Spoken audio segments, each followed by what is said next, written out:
तो आज की इस वीडियो में क्लास 12 का हम लोग इकोनॉमिक्स का चैप्टर नंबर 7 पढ़ेंगे और ये समष्टि अर्थशास्त्र का बोले तो पहला चैप्टर है। समष्टि अर्थशास्त्र का जो क्लास 12 में इकोनॉमिक्स का 2 किताब है ना, एक व्यष्टि अर्थशास्त्र और एक समष्टि अर्थशास्त्र।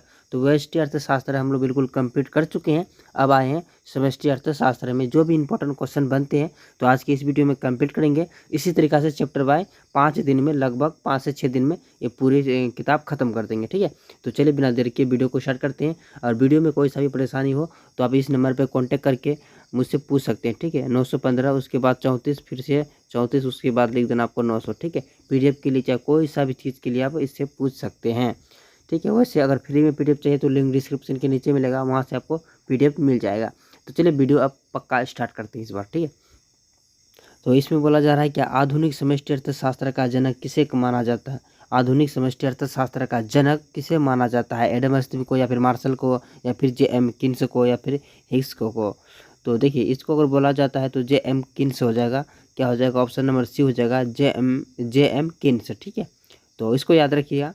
चलिए, बहुत इंपॉर्टेंट क्वेश्चन, कोई ऐसा क्वेश्चन नहीं कि आपको नहीं पूछा गया हो, इंपॉर्टेंट बिल्कुल है। ठीक है, सारा का सारा। 2 नंबर में पूछा जा रहा है क्या संग्रह का अध्ययन निम्न में से किससे संबंधित है, किससे संबंधित है। तो ये जो संग्रह जो अध्ययन जो है, तो ये जो है ना समष्टि अर्थशास्त्र में, जाहिर सी बात उसके बारे में पढ़ रहे हैं तो समष्टि व्यापक समष्टि अर्थशास्त्र के बारे में होगा। ऑप्शन नंबर इसका बी हो जाएगा, इसको ध्यान में रखना है। चलिए, 3 नंबर में बोला जा रहा है केंद्र सरकार प्रदत्त ऋणों की वसूली क्या है। तो अगर इसकी बात बोले पूंजीगत व्यय, नहीं, ये भी नहीं होगा, ये हो जाएगा पूंजीगत प्राप्तियां हो जाएगा। ऑप्शन नंबर इसका बी हो जाएगा, पूंजीगत प्राप्तियां होगा। 4 नंबर में बोला जा रहा है कि अन्य बातों समान ही रही तो करों में कटौती से उपभोग में क्या होता है, वृद्धि, कटौती या फिर ऋणात्मक या फिर इनमें से कोई नहीं। तो ये जो होता है ना, वृद्धि होता है। क्या होता है, एक वृद्धि होता है। ऑप्शन नंबर इसका ए हो जाएगा। चलिए, 5 नंबर में बोला जा रहा है कि अंतर गुणक का मान क्या होता है। तो अंतर गुणक का मान बोले जाता है, अगर बोले तो ये होता है सी, मतलब C/1 मतलब क्या होता है, एक सेकेंड लिखिए तो बढ़िया, इसको C/1 - C हो जाएगा। ठीक है, इसका ये फॉर्मूला होगा, इसको याद रखना। ऑप्शन नंबर इसका क्या हो जाएगा, तो ये है ए नंबर में, तो ऑप्शन नंबर इसका ए हो जाएगा। और 6 नंबर में बोला जा रहा है खुली अर्थव्यवस्था का गुणक, मतलब कि गुणनबद्ध अर्थव्यवस्था की अपेक्षा और कैसा होता है, बड़ा, छोटा या समान होता है या फिर इनमें से कोई नहीं। तो वो जो होता है ना, एक छोटा होता है। ठीक है, ऑप्शन नंबर इसका बी हो जाएगा, छोटा होता है। चलिए, 7 नंबर में बोला जा रहा है विदेशी आय में वृद्धि से वसूल के निर्गत और निर्यात क्या कहलाता है, मतलब क्या होता है, ह्रास होता है यानी कम होता है, या फिर वृद्धि होता है, या फिर घाटा होता है, या फिर इनमें से कोई नहीं। तो वो जो होता है ना, एक वृद्धि होता है। क्या होता है, वृद्धि। ऑप्शन नंबर इसका बी हो जाएगा। चलिए, 8 नंबर में बोला जा रहा है कि समष्टि स्तर पर निर्णय कौन हो लेता है। समष्टि अर्थ स्तर जो पर इसका निर्णय कौन लेता है, परिवार या फर्म या फिर राज्य या फिर इनमें से कोई नहीं। तो देखिए, समष्टि अर्थशास्त्र की बात करें तो हो जाएगा राज्य लेता है। कौन लेता है, राज्य लेता है। ऑप्शन नंबर सी हो जाएगा। समष्टि अर्थशास्त्र का वैकल्पिक नाम क्या है, वैकल्पिक नाम क्या है, आय सिद्धांत या फिर उपभोग सिद्धांत या फिर कीमत सिद्धांत या फिर उत्पादक सिद्धांत। तो वह एक क्या है, आय सिद्धांत है। ऑप्शन नंबर इसका ए हो जाएगा। 10 नंबर में बोला जा रहा है क्या समष्टि अर्थशास्त्र का संबंध है, समष्टि अर्थशास्त्र का संबंध है कीमत स्तर से या फिर राष्ट्रीय स्तर पर उत्पादन से या फिर रोजगार स्तर से या फिर इनमें से सभी। तो ये जो है ना, इनमें से सभी का सब चीज़ें पर मायने रखता है। ऑप्शन नंबर इसका डी हो जाएगा। 11 नंबर में बोला जा रहा है कि आर्थिक महामंदी काल की अवधि थी।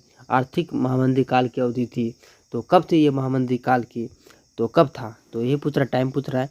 तो 1919 से 1922 नहीं, ये था 1929 से 1932 था। ऑप्शन नंबर इसका बी हो जाएगा। 12 नंबर में पूछा जा रहा है क्या स्थिर पूंजी का उपभोग क्या कहलाती है।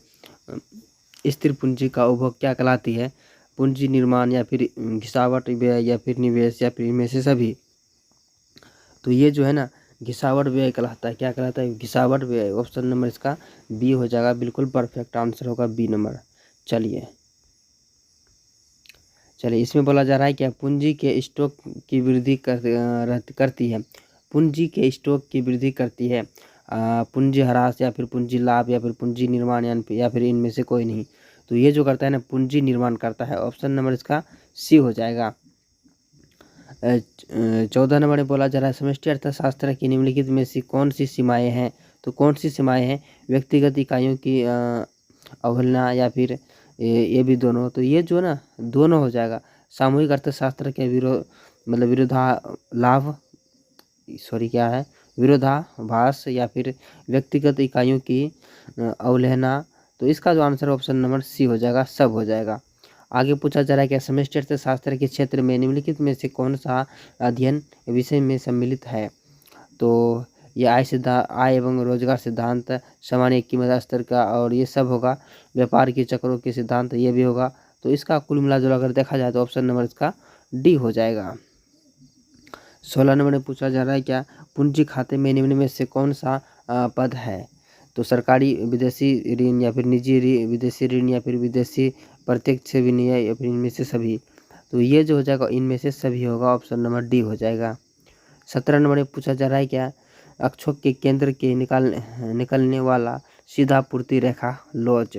तो लोच की बात करें तो इकाई से कम होती है, नहीं। तो इकाई की से अधिक होती है, नहीं। तो क्या होता है, इकाइयों के बराबर होती है, यानी ऑप्शन नंबर इसका सी हो जाएगा। इकाइयों की बराबर होती है, ऑप्शन सी हो जाएगा। 18 नंबर में पूछा जा रहा है क्या ऊंचा मूल्य है। ऊंचा मतलब क्या, ज़्यादा रेट होगा। तो कम पूर्ति की या फिर अधिक मांग की या फिर असामान्य मांग की या फिर कम मांग की। तो ये जो होता है ना, कम जब मांग रहेगा तो ऊंचा मूल्य रहेगा, ठीक है। ऑप्शन नंबर इसका डी होगा, ठीक है। तो ऊंचा मूल्य तो कम मांग, ठीक है। हाँ सॉरी मैं सही बोला था। जब मूल्य हो जाएगा किसी चीज़ का तो उसका मांग उसका कम हो जाएगा, ठीक है। तो ठीक था, ऑप्शन नंबर इसका डी हो जाएगा। आगे पूछ रहा है क्या रोजगार सिद्धांत का संबंध है। रोजगार सिद्धांत का संबंध है, तो ये जो संबंध है ना समष्टि अर्थशास्त्र से, किससे है। तो ऑप्शन नंबर बी हो जाएगा, समष्टि अर्थशास्त्र से है, ठीक है। चलिए सी हो जाएगा आंसर। 20 नंबर में पूछा जा रहा है कि अति, ठीक है। अति मतलब क्या होता है, छोटा। अल्पकाल में पूर्ति वक्र होता है। अति अल्पकाल में वक्र होता है। तो ये पूर्णतः रोजगार नहीं, पूर्णतः बेलोचदार होता है, ठीक है। ऑप्शन नंबर इसका बी हो जाएगा, पूर्णतः बेलोचदार होता है। 21 नंबर में पूछा जा रहा है क्या निम्नलिखित में से कौन सा स्टॉक है। स्टॉक है संपत्ति, बचत या फिर निर्यात या फिर लाभ। तो ये जो ना क्या है, संपत्ति है, ठीक है। ऑप्शन नंबर इसका ए हो जाएगा, संपत्ति। सामान्य कीमत स्तर का अध्ययन किया जाता है। क्या बोला, किया जाता है। तो इसका अगर देखा जाए इसका आंसर तो क्या होगा, इसका आंसर हो जाएगा समष्टि अर्थशास्त्र में हो जाएगा, ठीक है। समष्टि अर्थशास्त्र में होगा, ऑप्शन नंबर बी होगा। 23 में बोला जा रहा है कि समष्टि अर्थशास्त्र के अध्ययन का विषय है राष्ट्रीय आय का सिद्धांत या फिर उपभोक्ता के सिद्धांत या फिर उत्पादन का सिद्धांत। तो ये जो है ना राष्ट्रीय आय का सिद्धांत होगा, ऑप्शन नंबर इसका ए होगा। चलिए समष्टि अर्थशास्त्र का अध्ययन है, समष्टि अर्थशास्त्र का अध्ययन है। तो वस्तु की पूर्ति के नियम नहीं, इस स्कूटर में मांग की लोच नहीं, ये भी नहीं होगा, ये भी नहीं होगा। बाजार की गेहूँ, ये भी नहीं होगा। ये हो जाएगा अर्थव्यवस्था में रोजगार के अवसर का, ठीक है। ऑप्शन नंबर इसका ये हो जाएगा, बिल्कुल परफेक्ट आंसर। 25 में बोला जा रहा है क्या व्यापार संतुलन क्या मतलब व्यापार संतुलन का क्या अर्थ होता है। तो व्यापार संतुलन का जो अर्थ होता है ये होता है पूंजी का लेन देन, बिल्कुल सही। वस्तु का आयात निर्यात एवं ये भी सही। कुल क्रेडिट तथा डेबिट, ये भी सही। तो इसका आंसर देखा जाए तो ऑप्शन नंबर फिर डी हो जाएगा। जब सब है तो डी होगा ना आंसर इसका। चलिए 26 नंबर में बोला जा रहा है व्यापक अर्थशास्त्र के निम्नलिखित में से कौन सी उपयोगिता है। तो सरकारी आर्थिक नीति की निर्माण या फिर आर्थिक विकास या फिर अंतर्राष्ट्रीय तुलना या फिर इनमें से सभी। तो ये जो हो जाएगा ऑप्शन नंबर डी हो जाएगा, उपयुक्त तो सभी। चलिए पूर्ति का लॉज क्या है जब ES बराबर 0 है। मतलब पूर्ति का लॉज क्या है जब ES बराबर 0 है। देखिए पूर्णतः मतलब लोचदार बेलोचदार पूर्ति या फिर पूर्णतः बेलोचदार पूर्ति या फिर कम लोचदार पूर्ति या फिर इकाई लोचदार पूर्ति। तो इसका अगर आंसर देखा जाए तो ऑप्शन नंबर बी हो जाएगा, पूर्णतः बेलोचदार हो जाएगा। चलिए 28 नंबर में पूछा जा रहा है कि अतिरिक्त मांग उत्पन्न होने के निम्न में से कौन सा कारण है। कौन सा कारण है। तो मुद्रा की पूर्ति की में वृद्धि, जी नहीं। सार्वजनिक व्यय में वृद्धि नहीं। तो करों में वृद्धि नहीं। मतलब ये सब है, तो इसका आंसर फिर क्या होगा, इसका आंसर फिर डी हो जाएगा। इनमें से सभी होगा आंसर, सब सही है, लेकिन केवल एक सही नहीं है, ठीक है। इसलिए मैं उसको गलत मार रहा था ठीक है। 29 नंबर बोला जा रहा है कि निम्न में से किसी के अनुसार किसी वस्तु की कीमत मांग एवं पूर्ति की दोनों शक्तियों के द्वारा निर्धारित होता है। तो वो जो होता है मार्शल के द्वारा, ठीक है। ऑप्शन नंबर इसका बी हो जाएगा, मार्शल। 30 नंबर में बोला जा रहा है कि किन की अर्थव्यवस्था में न्यून मांग की दशा को निम्नलिखित में से किन नाम से पुकारा जाता है। तो पूर्ण रोजगार संतुलन या फिर अपूर्ण रोजगार संतुलन या फिर ए बी सी दोनों। तो ये जो हो जाएगा ना ए बी दोनों हो जाएगा, ऑप्शन नंबर सी हो जाएगा। चलिए 31 नंबर में बोला जा रहा है कि पूर्ति के नियम को निम्न में से कौन सा फलन प्रदर्शित करता है। तो देखिए इसका अगर एग्जीक्यूटिव में फॉर्मूला बताऊं तो ये होता है, एस बराबर होता है क्या, एफ, एक सेकेंड, एस बराबर होता है एफ और इसके बाद इंटू पी या पी का मान लेता है। तो देखिए किस में है, तो ये हो जाएगा, इसमें हो जाएगा। ऑप्शन नंबर इसका सी फिर क्या हो जाएगा, परफेक्ट हो जाएगा। चलिए 32 नंबर में पूछा जा रहा है कि केंद्र के बचत के निवेश विश्लेषण के अनुसार आय रोजगार संतुलन के निर्धारण निम्न में से किस बिंदु पर होगी। तो किस बिंदु पर होगी बताओ, ऐसे एक मतलब कि बड़ा या फिर कि एक से छोटा एस, मतलब एस से एक से बड़ा फिर एस या फिर एस बराबर 1। तो इसका जो होगा ना ऑप्शन नंबर सी हो जाएगा, एस बराबर 1 हो जाएगा। ऑप्शन नंबर इसका सी बिल्कुल परफेक्ट होगा। चलिए 33 नंबर में पूछा जा रहा है क्या, पूर्ति स्वयं मांग की सृजन करती है, यह किसका कथन है। जीएस मिल का या फिर जेएस केंस का या फिर जेएस मेहता का या फिर जेबी से। तो ये जो हो जाएगा ना जे बी से हो जाएगा, ठीक है, जे बी सी, ठीक है। ऑप्शन नंबर इसका डी हो जाएगा। 34 नंबर में पूछा जा रहा है कौन सा कथन सत्य है। के बराबर 1 मतलब के बराबर 1/MPC या फिर के बराबर 1/MPS या फिर के बराबर 1/1 माइनस MPS या फिर के बराबर 1/1 प्लस MPS। तो फॉर्मूला काफ़ी डेंजरस है, लेकिन इसका ऑप्शन नंबर इसका बी हो जाएगा, ठीक, के बराबर 1/MPS। चलिए शुद्ध निर्यात है। तो ये जो निर्यात और आयात के अंतर हो जाएगा, ऑप्शन नंबर इसका बी हो जाएगा। चलिए 36 नंबर में पूछा जा रहा है क्या, फर्म की पूंजी बाजार से मतलब पूंजी उधार लेता है तो निवेश के कारण या फिर लेकर के कटौती के लिए या फिर हस्तांतरण भुगतान के मानकर। तो इसका आंसर ऑप्शन नंबर हो जाएगा ए हो जाएगा। ए में क्या हो जाएगा, निवेश करने के लिए। 37 नंबर में पूछा जा रहा है क्या, निम्न में से कौन सा आर्थिक मंदी की स्थिति का लक्षण है। तो रोजगार के स्तर में कमी या फिर औसत मूल्य के उत्तर में कमी या फिर इनमें से सभी। तो इसका आंसर ऑप्शन नंबर डी हो जाएगा, इनमें से सभी हो जाएगा। चलिए 38 नंबर में पूछा जा रहा है कि सरकार द्वारा दिए गए मतलब स्थानांतरण भुगतान है। तो राष्ट्रीय आय एवं सम्मिलित किए जाते हैं, नहीं। तो ये राष्ट्रीय आय को कम कर देते हैं, ये भी नहीं। ये हो जाएगा राष्ट्रीय आय में सम्मिलित नहीं किए जाते हैं, ऑप्शन नंबर इसका सी हो जाएगा।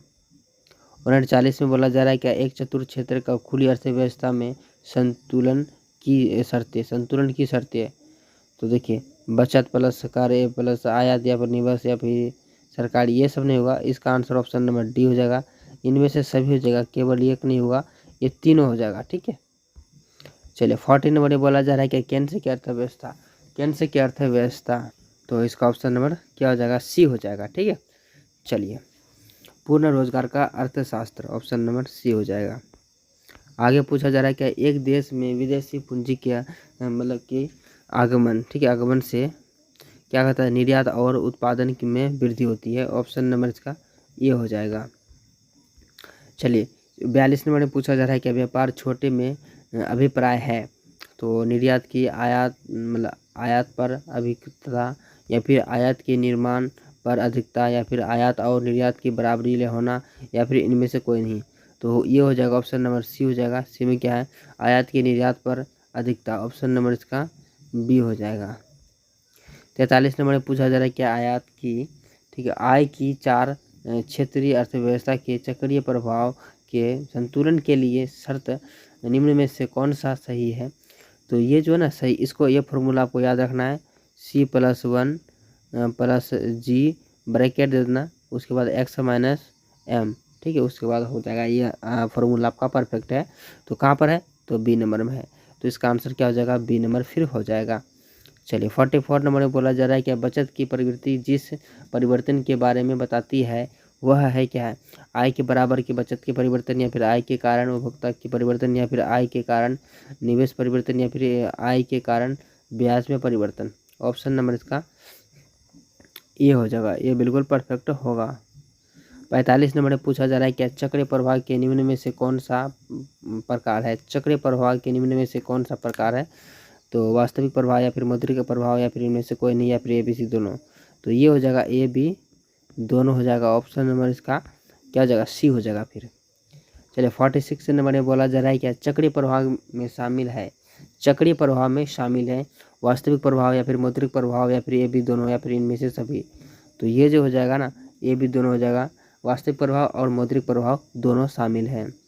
47 में पूछा जा रहा है कि समष्टि अर्थशास्त्र के अंतर्गत निम्न में से किसका अध्ययन किया जाता है। समष्टि अर्थशास्त्र में किसका अध्ययन किया जाता है। तो राष्ट्रीय आय का नहीं, पूर्ण रोजगार का नहीं, कुल उत्पादन का नहीं, उपयुक्त तो सभी, बिल्कुल सही। तो इसका आंसर ऑप्शन नंबर डी हो जाएगा। ये सब होता है, मैं आपको सिर्फ भंगटाने के लिए देख रहे थे कि आप लोग क्या बोलते हैं। तो इसका आंसर ऑप्शन नंबर क्या हो जाएगा, डी हो जाएगा। उपयुक्त तो सभी होगा, ठीक है। जब बता देते पहले कि समष्टि अर्थशास्त्र में पूरे की बात बोलेगा, ध्यान देखिए, राष्ट्रीय आय यानी कुल राष्ट्रीय आय, पूर्ण रोजगार, कुल उत्पादन, इस यहाँ से देख के पता चल गया होगा ना कि समष्टि अर्थशास्त्र में कुल का बात आते हैं हमेशा। तो इसका ऑप्शन नंबर इसका डी हो जाएगा। 48 नंबर में पूछा जा रहा है कि रोजगार, मतलब रोजगार, ब्याज और मुद्रा के समान ये सिद्धांत नामक पुस्तक के लेखक कौन है। केन्स, मार्शल, या फिर हिस्क, या फिर पिगू। तो ये जो हो जाएगा केन्स हो जाएगा, ठीक है, केन्स। ऑप्शन नंबर इसका ये हो जाएगा। 49 नंबर में बोला जा रहा है कि रोजगार सिद्धांत का संबंध है। रोजगार सिद्धांत का संबंध है, तो वो जो रोजगार सिद्धांत का जो संबंध है ये हो जाएगा समष्टि अर्थशास्त्र से है। ऑप्शन नंबर इसका सी हो जाएगा, समष्टि अर्थशास्त्र से। रोजगार का सिद्धांत समष्टि अर्थशास्त्र से, ठीक है। तो ये था आज का वीडियो, कुछ इंपॉर्टेंट जो मैंने आपको बताने की कोशिश किया कम टाइम में। तो अगर कोई सा परेशानी हो तो इस नंबर में फिर से बोल रहा हूँ, आप कांटेक्ट कर सकते हैं। 34 फिर से 34, उसके बाद एक दिन आपको 900, इस नंबर पे कांटेक्ट हो जाएंगे तो ज़्यादा बेहतर होगा। और टेलीग्राम में नहीं जुड़े तो वहाँ जाकर जुड़ जाइएगा, क्योंकि सारा PDF वहीं पर अपलोडेड है और अपलोड करते रहते हैं। तो जाओ जाकर देखिए। मिलते हैं नेक्स्ट वीडियो में, तब तक के लिए बाय।